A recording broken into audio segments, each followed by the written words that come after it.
Hi all, this is Sana. Most of you already know me.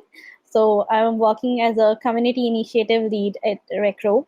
So Recro is a developer-centric organization, and what we essentially trying to do is map developers' aspiration to the right opportunity by working with the high-growth startups like CureFit, Uran, Swiggy, Dunzo, and many more. Right. So today we have with us Siddarthan. So Siddharthan is a backend developer in Radius Agent, and he has worked in companies like Shapeable and Hashnode before. So he holds around 5+ years of experience in the industry and majorly working on microservices. So yeah, today's topic is also microservices in action. So he will be talking more about it later in the session. Let me tell you more about the platform, like people who are not aware about AirMeet. So in the right hand side, you can see a raise hand option at the first. So raise hand option, you can raise your hand and I'll be able to allow you when we are in the question answer session. So that time you can raise your hand, and guys, just to inform you, your video will be coming here when I'll be allowing you to come here when you're raising your hand. So your video will be on. So just take care of it. And it's just depend on the last feedback which I got from you. Now down, you will be able to see a chat box. So yeah, you can chat there, and then you can see a question tab there. Okay, so you can ask your question there. So guys, please ask the question in the question tab so that we'll be able to manage it, right? So that's all about it. Let's start with the session. So Siddharthan will be able to tell you more about how we are going ahead with the session. Okay, so to you, Siddharthan. Right. Hey everyone, can you see my screen? Awesome. Cool. Right. Thanks for taking your Saturday afternoon to attend this webinar. A little bit about myself. My name is Siddartha. I've been working as a backend developer for the last 6 years now. And on average, I'm usually designing a feature or building REST API endpoints, breaking monoliths into microservices, writing CronJobs, writing migration scripts, etc.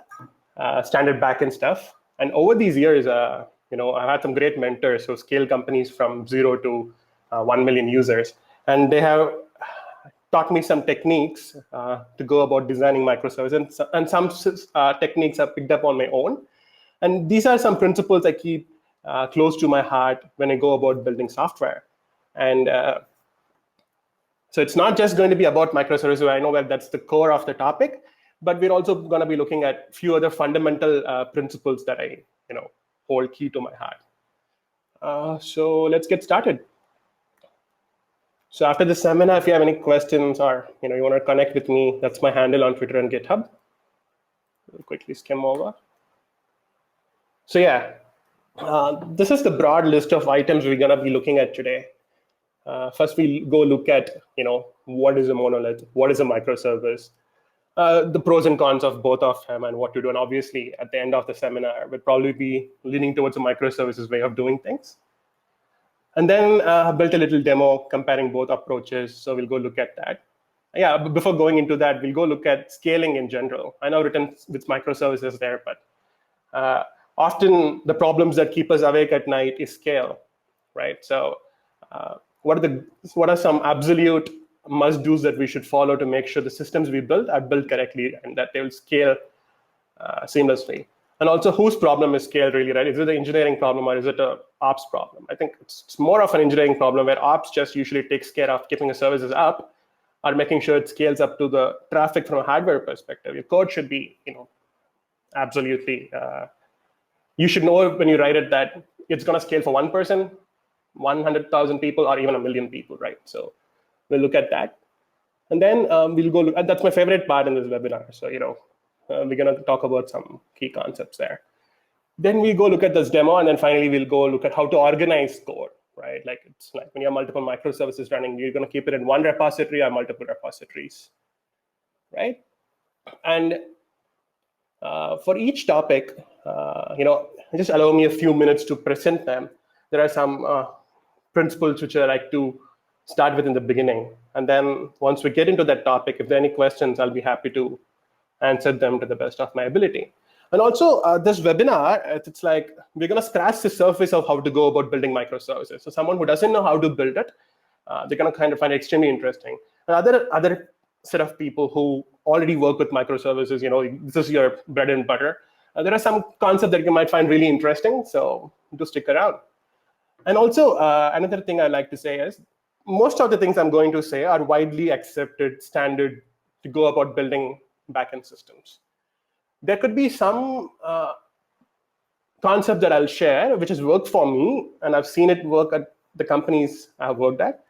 But it may not be a universally accepted way to do things, right? So I'll add that caveat whenever I talk about such concepts, which I think could be controversial. So you can take it with a pinch of salt and come to your own conclusions, right? So yeah, let's get started then. So let's say 20, 25 years ago, or even say 10 years ago, when people began building software, right, and when you work on the backend team, often whatever application that you built was shipped into one big piece, right? So a monolith, in geological term means a giant big rod. So it's a single application which has multiple modules which address corresponding business requirements. And all of that is packaged into one single module, right? So I started out in 2014 to build, as a backend engineer. And one of my first projects, I had to go build on the backend. We just had one service, which is one giant big API, right? So what are some characteristics about a monolith? It is often written, not often, almost always written in a single language, and it's also a single and it has a single entry point, or it's a single executable, meaning it can be deployed with just that particular executable, right? So this is like even in college when you're taught programming, this is what you're taught to build, So what are some good things, right? It's really easy to understand. It's often written in one language because single entry point. And then it's really easy to make changes, right? You have the knowledge of the overall system often, because you have the repository, you have the code access, if your standards are in place, you can just read through the code and you'll understand what's going on. And whenever, let's say, you have a monolith running in production and something goes down and you need to fix it, right? And let's say you even found out the fix and you wrote the fix. So you do know that it's easy to spawn it up on your local host, go test it out and deploy. So it's really easy to go about in general a monolith, right? Yeah, and also for the deployment, for the DevOps team, it's really easy to horizontally scale, right? You just keep it behind a load balancer and route the traffic accordingly. So those are the good things. Authentication as well, right? So you perhaps have a middleware layer which takes care of all your auth requests as to who is authenticated to do this request, right? So all of that is very, very easily managed in a monolithic system. So let's go look at why are we even talking about microservices, right? Like, what are the problems with this monolithic system? Take something like Swiggy, right? Imagine if Swiggy was built as a monolith. And for some reason, let's say they're giving out big offers and suddenly their payments begins failing since more and more people are trying to pay. Now, since it's built as a monolith, once again, as an example, just because the payment is failing, somebody else who's trying to log in or go look at restaurants, they're not going to be able to do that, because the failure at the payments module is going to affect the entire application, right? So that's what I meant by single point of failure there, where one failure in one part of your module is going to take the entire application down. And also, when you're working with a monolith, I know I said it's easy to deploy that, just perhaps if you have the script set up. But whenever you make even a minor change, right, due to the tightly coupled components between the various modules, you need to make sure that the system works end to end. When you make changes, you're making changes to the entire system, right? So you don't know if a change you make in one file is going to bring the entire system down, or what if it goes and hogs too much of the memory requirements. And let's talk about how we spoke about how a monolith is always written in a single language, right? Now, obviously, when you do that, you cannot catch up with the technological advancements in other languages. More recent, I think 2-3 years ago, I was running a Node monolith, right? And we had to display the profile pictures uploaded to the website in different configurations and different screens. So essentially image compression. And if you take image compression with Node, it's perhaps, I mean, I know it can do it, but it's not the best way to do it. Something like Python, a language like Python performs better with image compression, does it much better than how Node would do it. So whenever there are like if some other language is suited to do it, we shouldn't be hogged down by technology, right? Because we chose PHP or Node.js, which does not, or any language for that matter, whatever you chose does not solve the problem as effectively as some other language. The last point is about different resource requirement for different modules. Imagine, a part of your application gets hit a lot more than other parts, right? And let's say, so obviously you have to add more mesh and horizontally scale to handle that sort of a load. Now, why should you go and boot up this entire service up just to solve the traffic problem for one particular module, right? So it's sort of easier to break it down into, if you have a microservice-based architecture running, you can scale per need, right? So let's go over to, these are the reasons why we have moved towards building a microservices-based system. So yeah, the first point is eliminating single point of failure, right? Now, we spoke of that example in Swiggy where your payments failed. So I'd probably just defragment that, defragment your big application into smaller collection of applications, which all have their own business, which solve, let's say, they solve their own business needs, right? So payments is one business need, let's say. You take it out, put it in a separate service of its own, and you develop, test, and deploy it independently, right? And they operate in their own silo. They don't care about what happens outside that microservices world. So that way, never your entire application will be down, unless, of course, if your API service goes down. But yeah, like when you defragment your services, you eliminate the single point of failure. Second step is, as an engineer, when I build code, and I know that I'm working only in a given microservice, it's much more easier to sort of test, develop, and deploy, because I am just going and making changes in a part of, I'm not making changes, I'm not touching the entire system. I'm going to just change one particular module or a microservice rather. And scale per need and demand, we already spoke about, where let's say you have multiple microservices running and one is getting hounded. Let's say it's behind the auto scaling group on AWS or something. So based on the RAM usage, you're going to get more and more instances added, right? Only that is going to add. And automatically it's going to scale down when the traffic reduces. And yeah, we also spoke about advancement, in the language, different technologies that you can make use of, like image compression. Serverless is a good way to do it these days. So you can just take your image compression service out, make it talk to a Lambda function, which will do the job for you. And also, what if you are working on some specific problems that can only be solved by industry experts, let's say people only with say PhDs or something like that. So some real research problems. So when you do something like that, you can hire technology-specific experts to just go and develop a microservice independently. And this deploying service independently, we already spoke about. Let me go over quickly to the next slide. I'll go to code real quick. I'll keep. I think there is one question from Anjit because it's CPU intensive. That was somewhere related to the last slide. Yeah, I'll answer that question at the end of this slide, right? This is from Kaushik, correct? No, that is from Manjeet. It's there in the chat.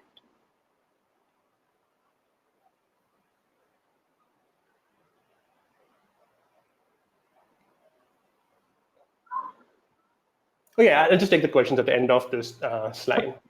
Great.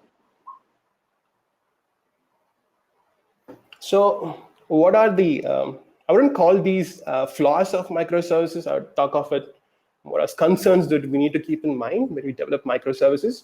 First thing is, managing these services, right? So obviously it's a DevOps overhead when you have, instead of one instance running, I think at my company we run 23. So for different microservices. So you need to go and manage them. So if you don't have a clear DevOps process figured out, it could be a pain.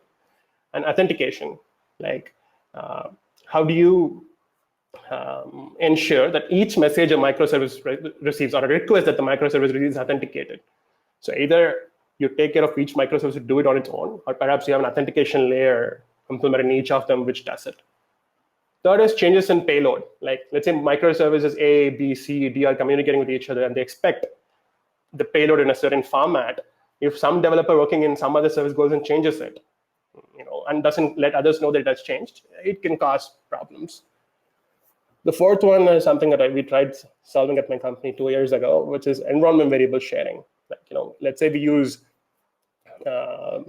many common shared components, which common shared environment variables. Let's say that we use Bugsnag to report errors at my company, right? So let's say the Bugsnag key changed. I need to go and update the environment variable in every single microservice that I have. So that's an obvious pain. So there are mechanisms to solve it. Like there is a service called console. You can use Zookeeper, but it is definitely an issue that you need to handle. And then you have, let's say something goes down and you want to debug that.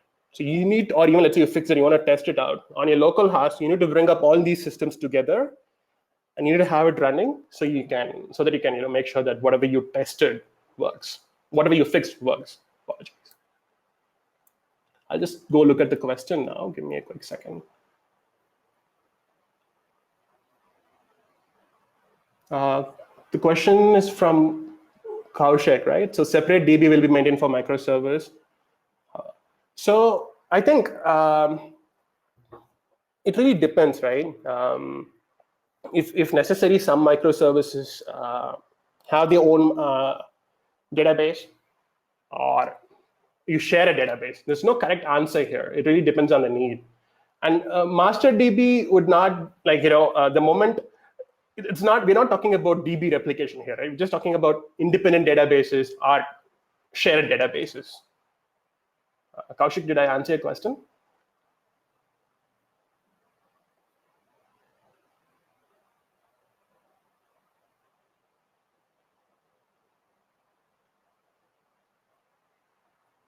Okay, if he has a question again, I'll come back to that. Let's go look at. Okay, this is my favorite part of the webinar, where we're going to talk about scale in general, monoliths, microservices, forget them for a second. So when you're building a backend system, often what you're doing is you have multiple data models in your product. Like take something like Facebook. You have users, you have friends, you have posts, right? So users, posts, photos, these are all models that you act upon. So, and what are the operations we do on data? It is the CRUD operations, right? We don't do anything on them. So when you're a backend engineer, you're doing these CRUD operations, doing perhaps some third-party actions. Like if you want to send emails, you probably are contacting a service like SendGrid or MailChimp to send an email, and then you return some data to your client, mobile or website for consumption. This is all that we're doing, right? So how many routes do we need per model? Right? Imagine Facebook. Let's say a post is created, right? Let's call that post, that endpoint as post/feed, right? So, and let's say we need to mark some posts as special posts. Actually jump to code and explain this better. Give me a quick example. I'll show you, how it could be done. Imagine this is something like,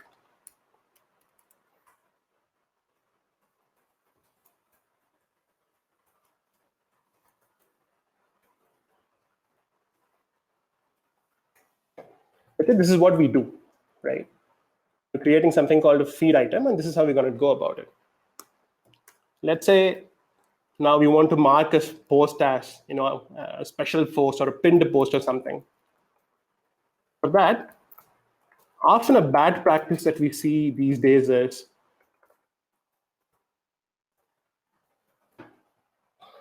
whenever you need to do something, whenever you need to add a new feature, do not think of adding new routes, right? It's only going to cost a lot of, you're just going to have more and more routes unnecessarily. Because if you think about it, you just have the CRUD operations. So if you want to mark a post as special, all you need to do is put post ID. And in the handler, you're just going to mark it as special. Right. So I spoke of some opinions that I develop on my own, right? This is one of these. This way, all your models will have a maximum of 5 routes. You're going to have the CRUD routes, and get alone would be 2, get by ID and get multiple. And any filtering that you need to do, you can do it based on your query params. So the route would be get as, get by ID, post, and delete. That is one topic I want. I'll go very shortly into why I think we should be doing this. Second step, we are often, talking with the database, right? We're making DB calls to figure out what data we need to return to the front end. Now, at the controller level, do not write your queries or make DB calls directly, right? Have a separate data layer. Again, I'll jump into code and explain this. Let's say line number 13 here, and post like is my ORM, let's say. Let's say I need to do something like somebody wants to like a post on Facebook, let's say, create a like item. Let's say my like item is stored like this in the database. I have a post ID, I have a user ID to indicate that somebody has liked that post. And let's say I also need to update the user activity. Whenever somebody likes a post, I need to say that the user activity, the user just logged in or something like that. So here I'm going here, and this is a bad thing to do, just giving an example. I am taking the post likes, database connection and inserting it this way. And here I'm updating my user activity object as well. I'm setting at my last updated data as something as my current time. Imagine your code having multiple DB calls spread across different route handlers or models like this. Right? It becomes really hard to start with index your code. Right? Let's say post ID is an index that you already have on the DB. You know that. Okay, this is an insert call. Let's look at this one, update one. Let's say user ID is already indexed in the user activity table, and you know that you can search or update on that particular filter. It'll work fine. But imagine you go in one of the places in your code, you add another filter like is allowed or something. Right? So when you have code like this spread across your code, snippet like this spread across your code, it becomes hard to scale because these multiple DB calls, since they're spread all over the code, they're hard to optimize. It becomes your bottleneck, right? I'm guessing there might be questions, but before that, let's just look at this and then we'll go take some questions. What are some good things we gain by writing, limiting your route handlers to the 5 CRUD routes and having a separate data layer? Right? You can identify bottlenecks easily because you're just doing CRUD operations, nothing else. So if anything is going on fishy, let's say that particular endpoint that you're testing is taking a lot of time to respond, everything else that is doing, right, it can be taken out and put in a separate microservice of its own.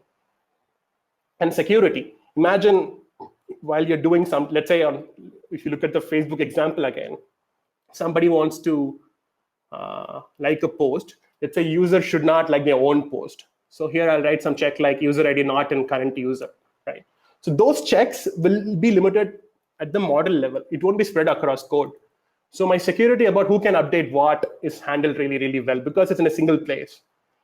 And API versioning, since I have limited number of routes per model, let's say I want to introduce a new set of APIs, my API version becomes super simple. I mean, DB calls are not in a DB layer to my data layer, so it's really easy for me to index that as well. And whenever somebody new joins the team, it becomes a lot easier to make changes because you just need to think of get the business logic right. Your route handlers are already set up for you. You just need to copy that. And your data models, right? They take care of the DB stuff. So you just need to think of business. Everything else is already in place. So let's look at some examples. But I'll be happy to take some questions now, if there are any.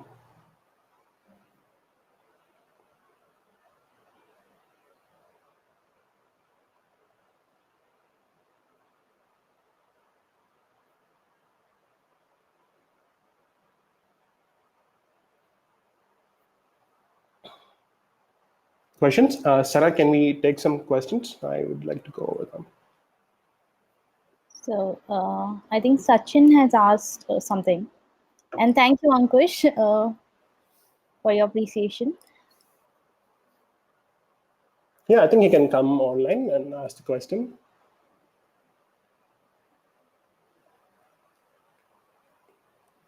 So Sachin has asked, but we can use CQRS pattern to avoid multiple DB calls.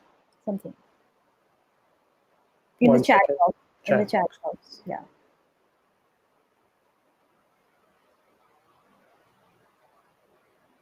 Maybe perhaps you can come and explain what a CQRS pattern is. I'm not aware of that. Okay.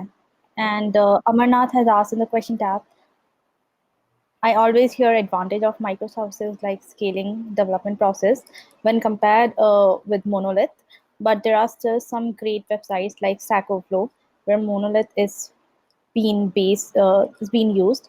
How are they able to scale their application in general? I can only guess and answer that. Microservices gives you a lot of freedom with respect to it gives you a lot of trade-offs, and you always make sure system is up. But if you design code well, and if your requirements are limited, sure, Stack Overflow, something like you can build something like Stack Overflow. But I'd still say go the microservices way, because it's going to be how would Stack Overflow, let's say, take advantage of something like advancements in the new language, right? If you have a single monolith, you're limited by technology. And whenever they have scale in parts of the platform, they're going to boot up new instances and replicate everything that they have. Basically, they need to bring everything up from scratch once again when you don't have split components. And also building monoliths, I think it's a personal belief, goes against separations of concerns. Also has a single point of failure, right?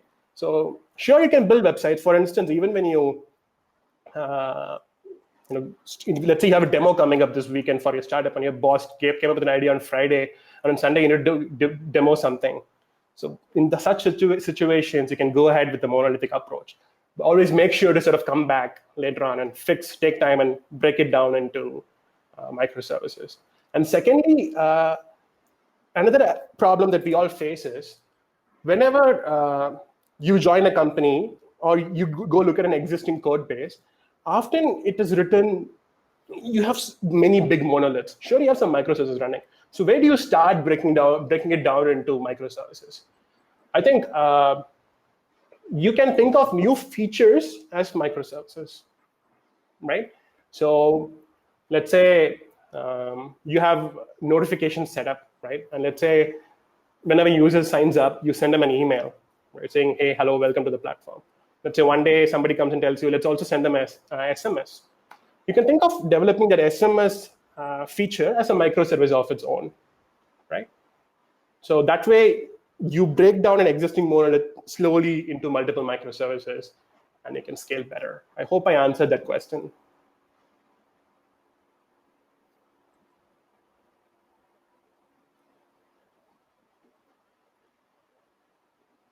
Amarnath, you can reply in the chat if you got your answer. Yes.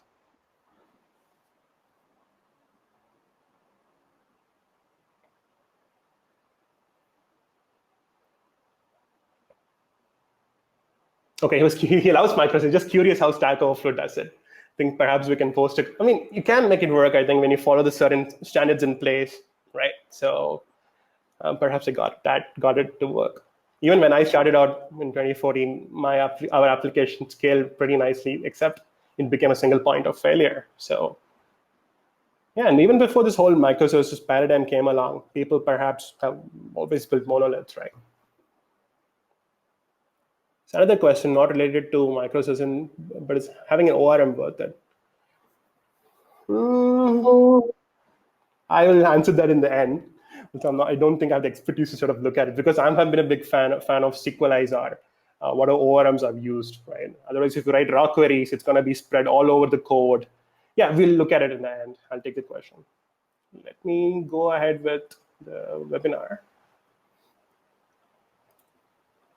Any other questions, people? I think there is one in chat box from Arushi Jain. How do you deal with the inconsistency related to microservices in case when every service has a different database? I would like to have more details when what she means by inconsistency. So we can anyway, in the last of the webinar, you guys can grab a seat in the social launch, and Siddarth can come there and can explain you everything in detail there. So these kind of questions we can handle it there. Sounds good. Yeah. All We right. can continue the webinar. Yeah.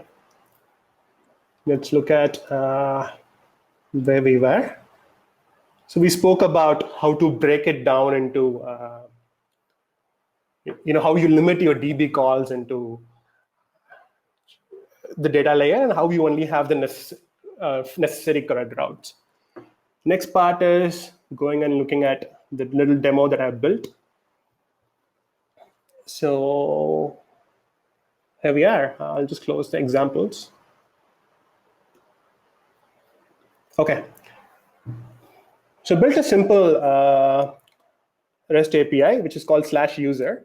What it does is it creates that user in the database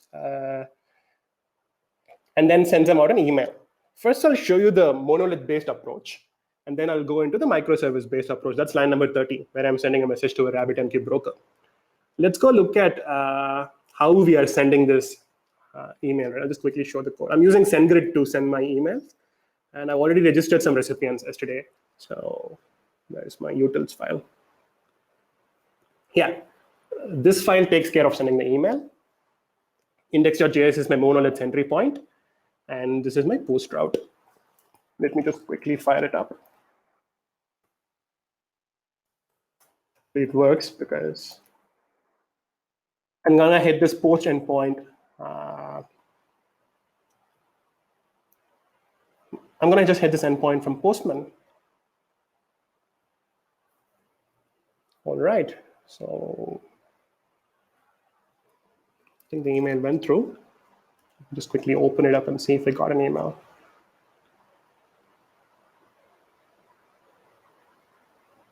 Yeah, so we had a monolith. We went hit it. I got this email. Now, how would I do this using so this is the monolith, right? Imagine this part of my code takes a lot of, it starts taking a hit, or that's where my bottleneck is. And assume that I'm calling a DB function here. I know that we just spoke of how we should not talk to the database directly from the controller level. Just for a demo purpose, I built this. I'll quickly show you how we would do it. I would call the data layer function and just pass my payload like this. So all my DB calls would be handled by these functions, right? So I'm not making any DB calls at the controller level. Coming back to the current example. Here, in the send messages function, it's basically what it does is, how do microservices communicate? We need to figure that out, right? So again, there's no correct answer here.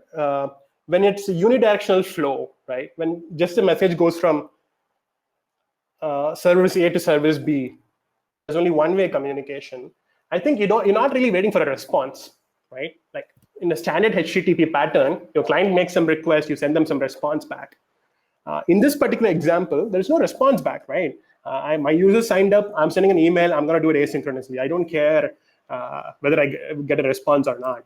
So for this, these kind of interactions, I use a message broker like RabbitMQ. You can read more about it after the seminar if you're not aware of it. What it does is it's like it has multiple queues to sort of listen messages on. I'll show that to you as well.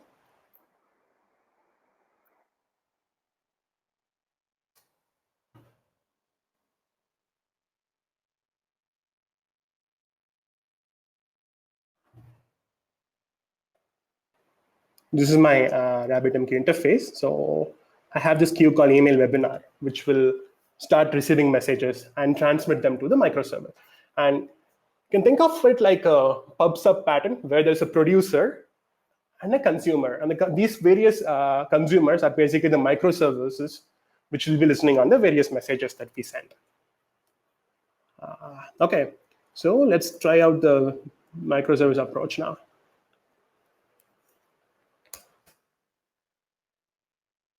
And if you want to see this code, I'll quickly show it to you. Send message to the microservice. I have it written here, I have a simple AMQP connection running. AMQP is a protocol over which RabbitMQ works. And I have a channel running here, which will send me my message in this particular queue, right? Email webinar. So let me quickly go back to my index.js and boot it up again.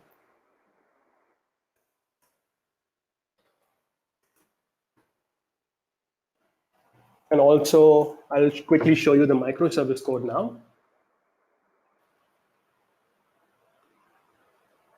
Demo, email microservice.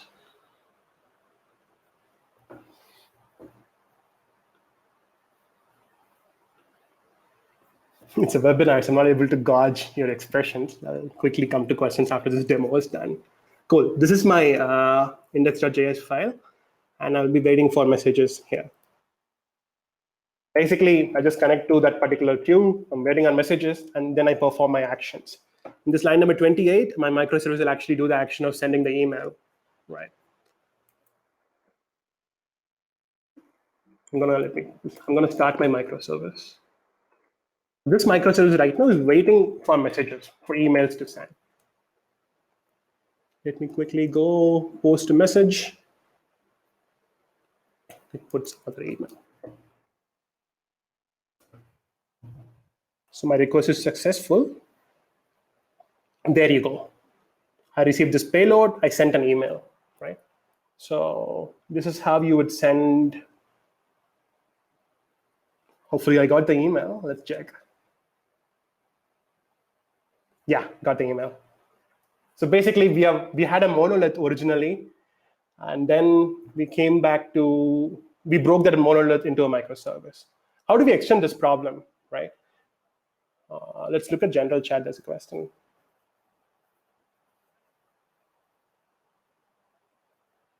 So the question is from Pravesh. It says, so you told about SMS service which will be added as a microservice. If I'm adding an import of SMS service like MailChimp in my JS code, Pravesh, would you like to read that out? I'd like some clarity on that question. Pravesh has raised a hand, so I'll just allow him the mic.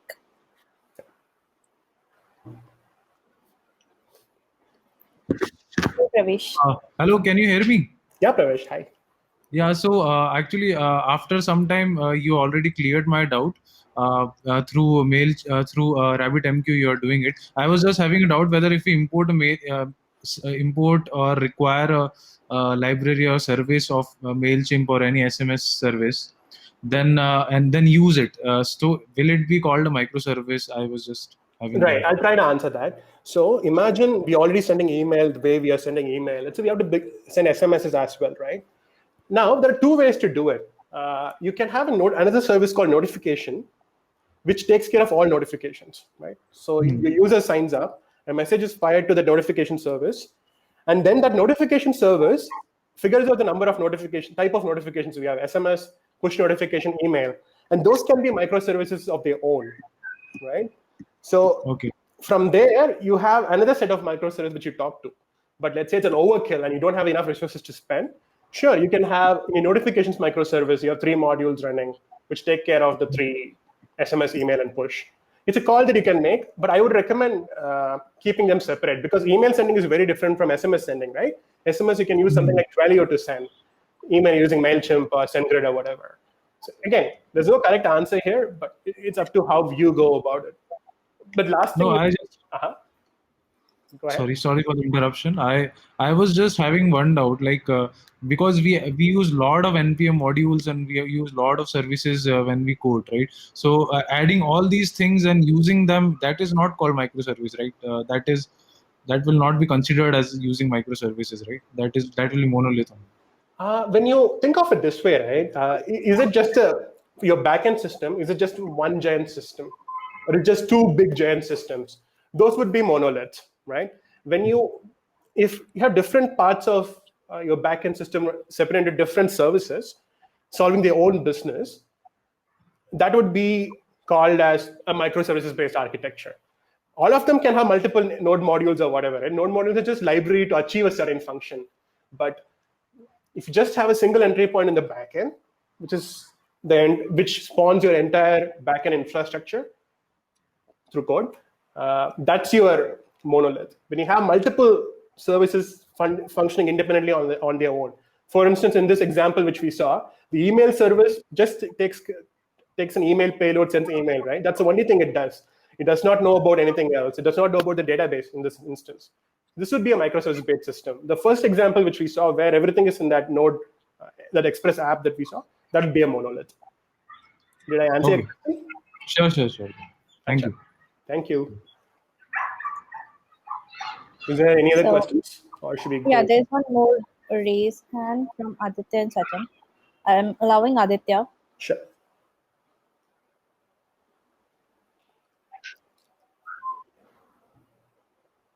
Hi, Aditya.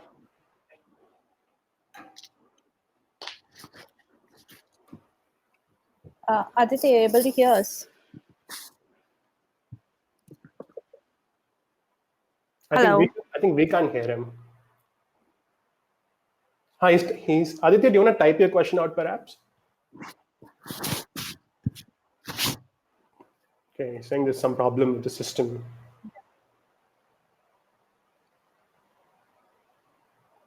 Okay, Arishi has said something again. Multiple microservices on one system will not be called microservices.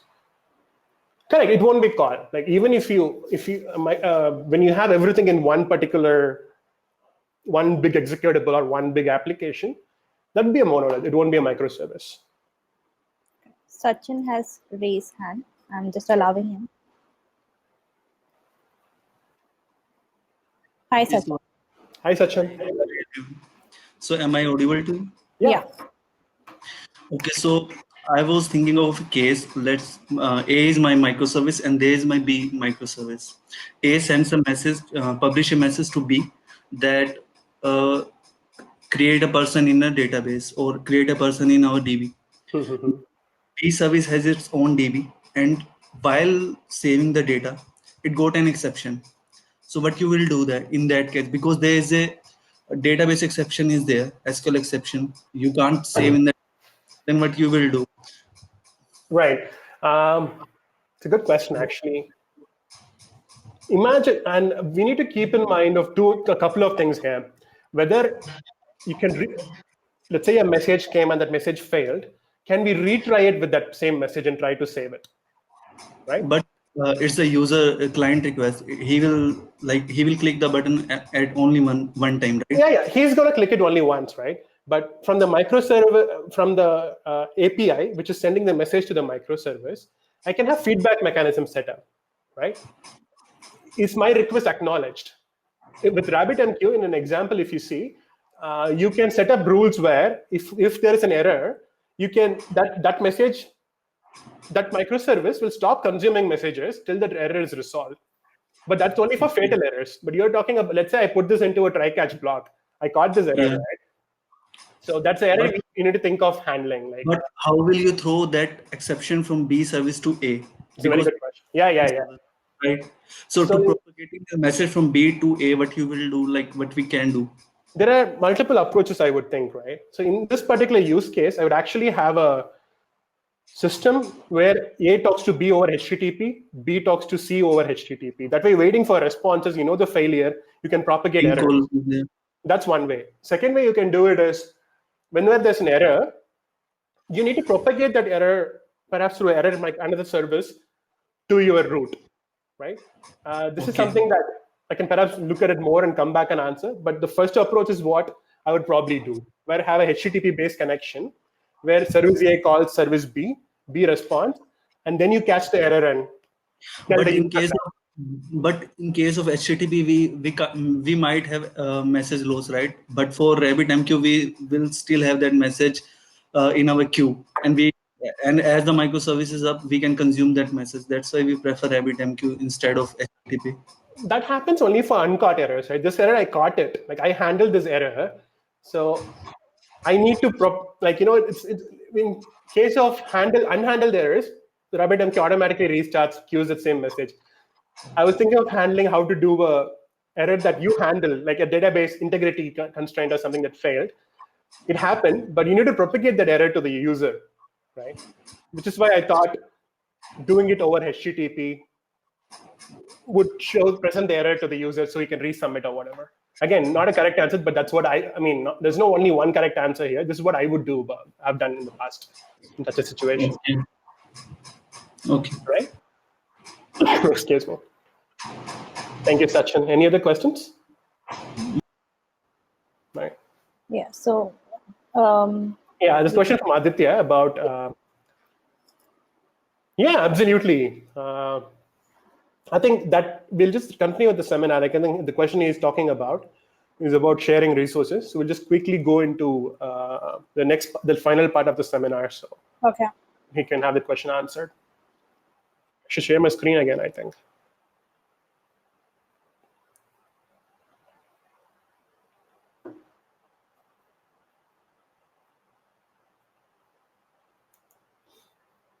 Excuse me, quickly, I'll bring it up.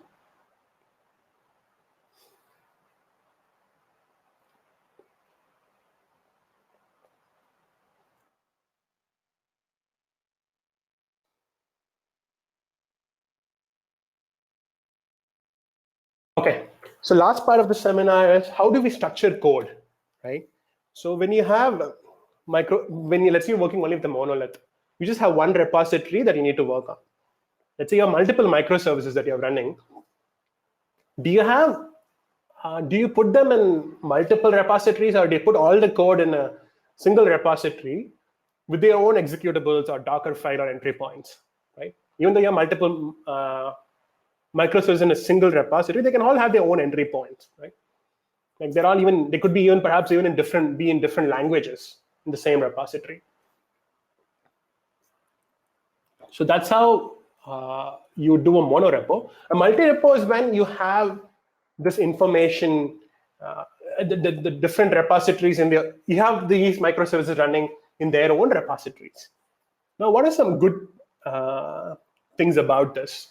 It's like you have clear teams, maintaining each microservice, so they know about it. And since you're working in a silo, the amount of merge conflicts you'll get, right, it's decreased as compared to what you would get in a bigger project. Those are the good things.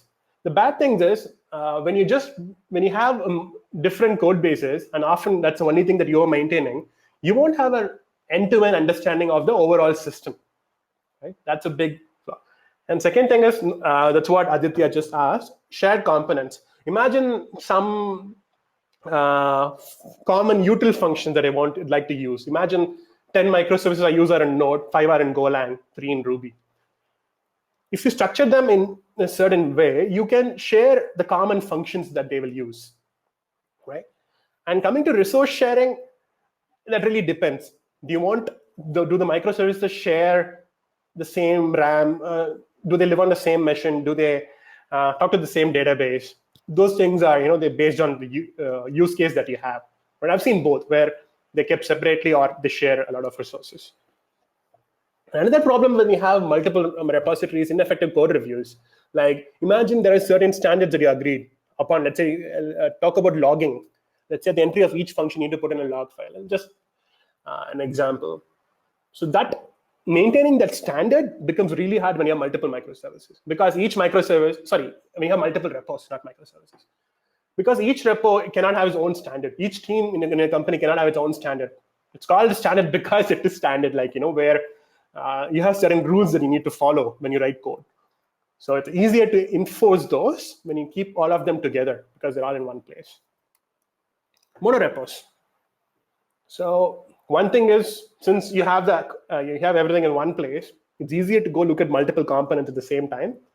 And also, any refactor that you need to do becomes really, really easier, because common functions when you refactor, you don't have to do it in multiple repositories when you have a single repository alone, right? Because it's just one place, search and replace.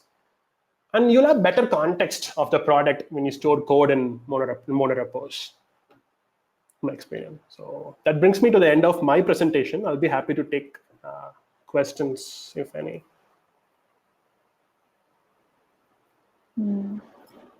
Yeah, so we have a hand raised from Manjeet. I'm just allowing him. Sure. Hi, can you hear me? Yeah, Manjeet, hi. Yeah. So I've seen there are frameworks for microservices, right? I think Molecular is the most famous one probably. So I was just wondering, like, what is the point of microservice? I mean, a framework for microservices. Like, what does it do that I have to do it myself if I'm not using any framework?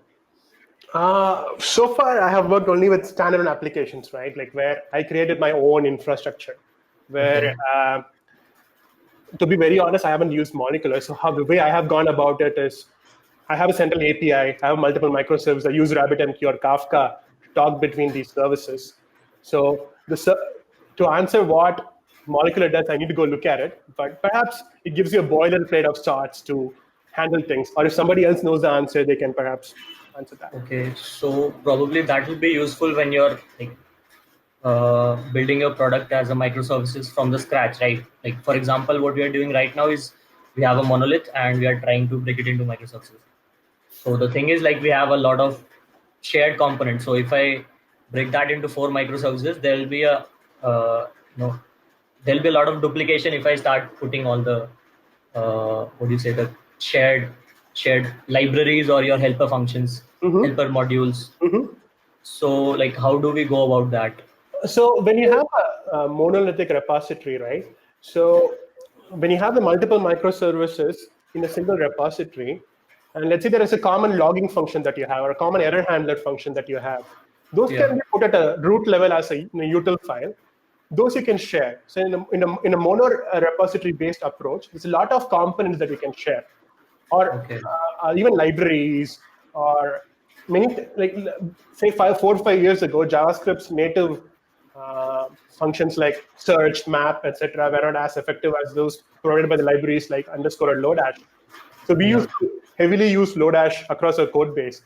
When we broke the monolith into microservices, we put Lodash at a in the utils level, so we can share it across components. It's about how you design it, I think. Okay. Yeah, got it. And I asked another question about ORM. Do you want to go there? Yeah, sure. ORM was about, is it a good approach to use ORM to write raw queries, right? Yeah, like, so I used SQLize in my previous company. So we had a MySQL DB and we had the application on Mean.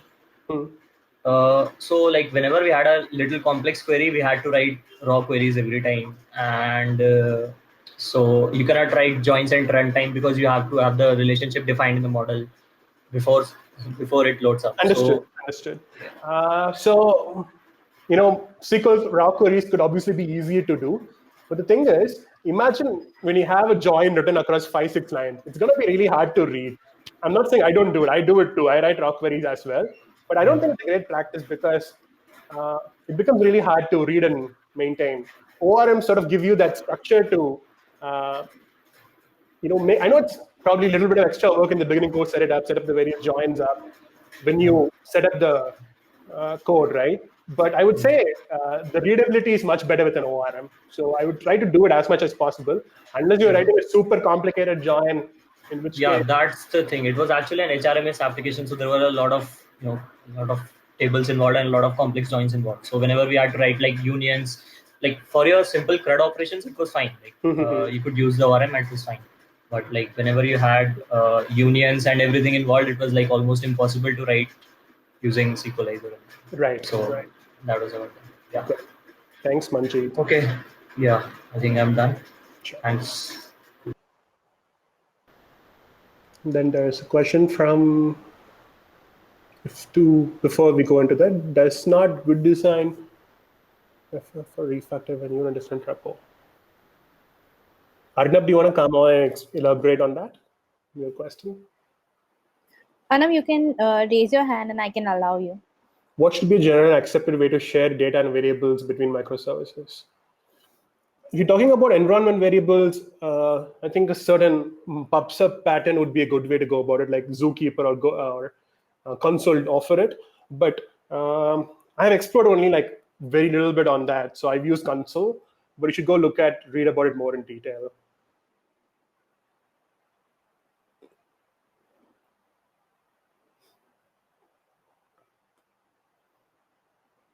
And next question is about, if two microservices need to use a common database model, should we be duplicating the model in both the services? Okay, if you're gonna work on the same database, same sets of data, don't duplicate it, right? Just connect to it from the same place, from the different microservices, because you're gonna enter into, the moment you talk duplication, you're gonna enter into all sorts of mess. So there should be a common, like basically data, you have a database, you're gonna connect to it, right? So there's no common point of connection. Each microservice can connect to it directly. Unless you have 1,000 microservices running, then probably you need a pattern to sort of, perhaps another service to sort of just to connect to the database, and it can return you the database connection. Oh, the models have to be replicated. You're right. Like imagine you have a, like you mean the database models, right? Like how do you imagine like a user model? You have it in SQL, and then yeah. So yeah, you need to duplicate that. I think you have no other go there if you're gonna like share that. Sachin is saying two microservices connect to shared resource loses domain-driven design. But there's no correct answer here, right, Sachin? Like you can do both. I mean, when you're building code, I'm going to get a lot of flack for this probably. There is so much emphasis on doing things by the book or by the definition. While that is good, you should also look at doing things in an effective and a standard way. So I would think we cannot be true to the textbook at all points of time, but you do try to build scalable code with widely accepted paradigms. Like with microservices, you can share databases, or they can have their own databases. Like I said, if you read about it more, there is nobody will say that this is right or this is right. You can do both. It really depends on the need.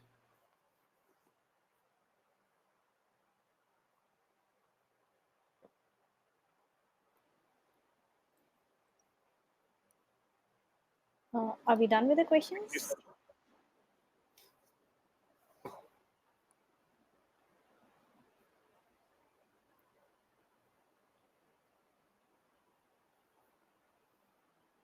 Okay. You guys have any other questions? I'll be happy to stick around on the social lounge. Come to the various tables you're on and take any further questions that you might have. Yeah. Guys, grab, like if you are asking the question in the group, grab 3 seats so that 1 seat will be there for Siddartha. A lot of my teammates are here. Thanks, guys. Deepak, Varsha. Thank you so much, guys, for taking time and joining us here. So we are trying to do a series of webinar in microservices, and that is the reason we have started on a very basic note. And going forward, I'll be organizing on a very higher scale, I would say, in the microservices, like if we can go deep into it and we can learn more about it. So I'll look forward to see you all there as well. Okay, so I'll keep you posted. I am putting all the links here from our social channels. Give me a sec. I'm just putting it here. So you can reach Siddartha and me, and you can follow Recro also there. So I put every page link there. Look like a very grumbled up, but yeah. So you can follow us there. You can subscribe to our YouTube channel, and I'll be uploading the video there, and we'll be sending you an email as well. But anyway, you can subscribe there, and you will be getting a notification for the recording of this webinar. Thank you so much, guys, for joining us. Yeah, before I forget, thanks to Sana and Recro for setting this up. It was my first webinar, so hopefully I did a good job. Thanks, guys, and I hope to see you soon. And thank you so much, Siddarthan. We got a great learning here. Thank you so much. Thank you. I'm going to join you guys at the social lounge now. Yeah, we'll be there in the social lounge. Bye-bye, guys.